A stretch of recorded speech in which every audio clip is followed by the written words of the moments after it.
Now, the question of Q is much more difficult for me. I I think that the arguments are relatively finely balanced. I probably inclined to be a bit Q skeptical. Um, and and in part, I think that's because Q became an assumed hypothesis in the discipline of New Testament scholarship. So you could just, everyone knows that Q exists. And therefore it took on a kind of, like it swelled, it became a Baroque hypothesis where people would then talk about the first redaction of Q and then the second redaction of Q. And then they would craft from that the history of the Q community that explains those two redactions. And so pretty soon we're sort of building hypothetical castles in the air where we're talking about the hypothetical history of the hypothetical theology of the hypothetical document Q and the hypothetical community that produced it. Mm-hmm. And so I think after a while, there was a need for someone to say, maybe the emperor has no clothes on, or maybe we should at least be more chastened in what we can say.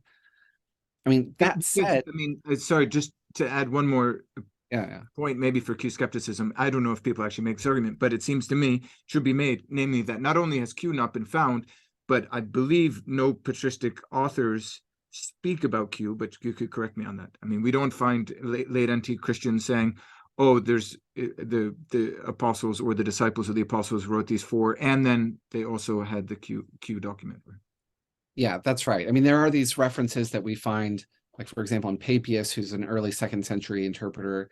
He writes a 5-volume book, which is lost, on what he calls the logia of the Lord. It's like the sayings of the Lord. Mm-hmm. Sometimes people have said, could that be Q? Mm-hmm. It seems to me unlikely. But those were, doesn't Papias say those were in Aramaic, which might have been Hebrew or something like that? Yeah. So that's, I think, the more normal way to say this is that we have these various references to a Hebrew gospel, or sometimes associated with the Gospel of Matthew, as a kind of a first version of Matthew in the Fathers. And so maybe something like that would be more plausible than like a Q source. At least I don't think there are any plausible references to Q in the Fathers. Yeah. Right. Yeah. Okay. Any final thoughts about, before I move on to some things about reception of the Q idea and theology, connections to theology, but final thoughts just on the solution to the problem as a academic? I mean, maybe the only other thing I'd say is that sometimes the Farrer folks act like, look at us, we've gotten rid of a hypothetical source, and now we just have literary relationships among these 3 gospels. But I think really what the Farrer thesis does is relocate all the hypothetical source to Matthew. So if you don't have Q, you still have to understand or come up with an idea for how did Matthew get all of his non-Markan material. Right. I mean, there is an early proponent of the Farrer thesis named Michael Golder, who thinks that Matthew just makes it all up out of like the Old Testament lectionary. Everyone hates that idea. No one thinks that Matthew just made it all up. And so unless you want to say that Matthew made it all up, you're going to be talking about a hypothetical source, which might be oral tradition. It might not be a written document, but there's still that element of, hypotheticalness that you have to account for. Right. Okay.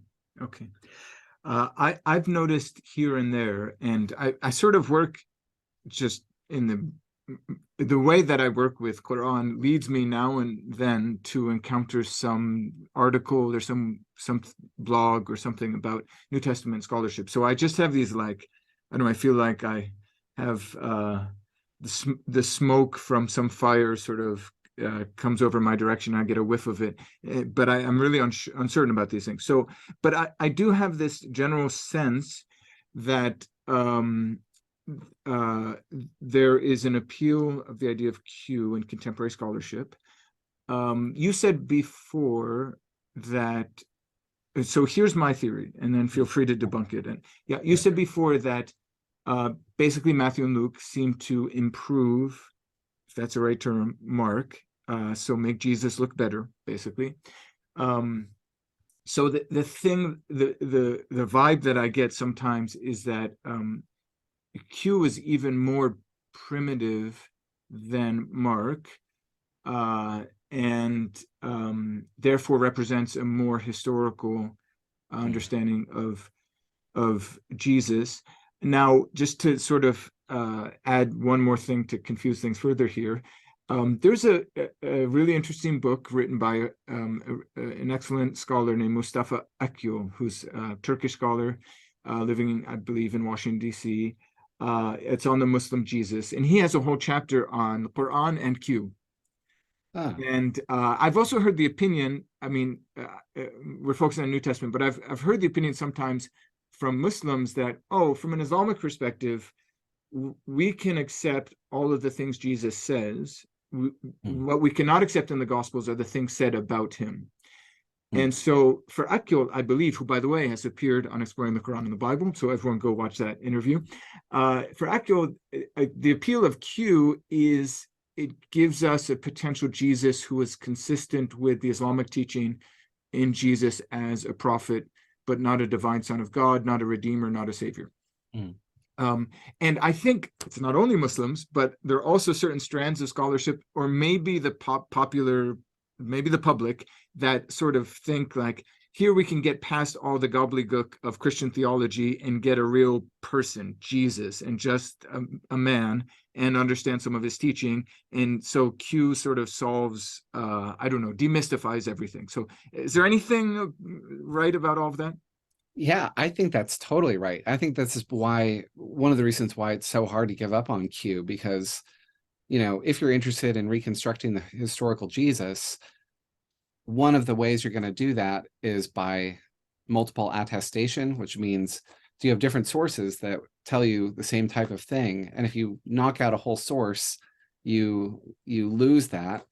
But specifically, people also want to, as you suggest, have an early window into, what a Palestinian community in the 50s of the Common Era might have thought was important about Jesus.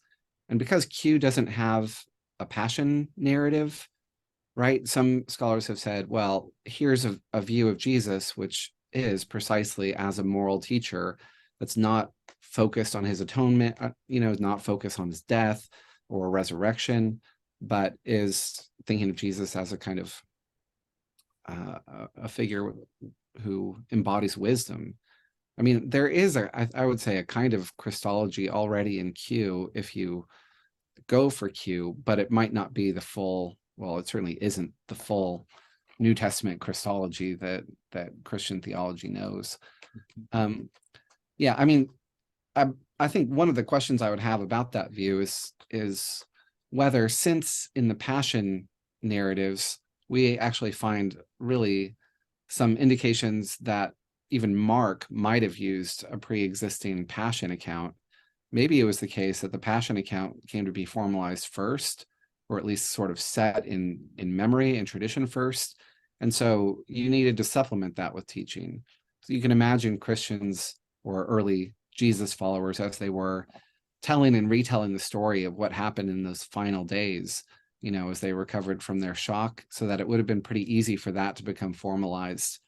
But then there would have been a need to collect Jesus' teaching, which happened in a much more diffuse way over a geographically broader area.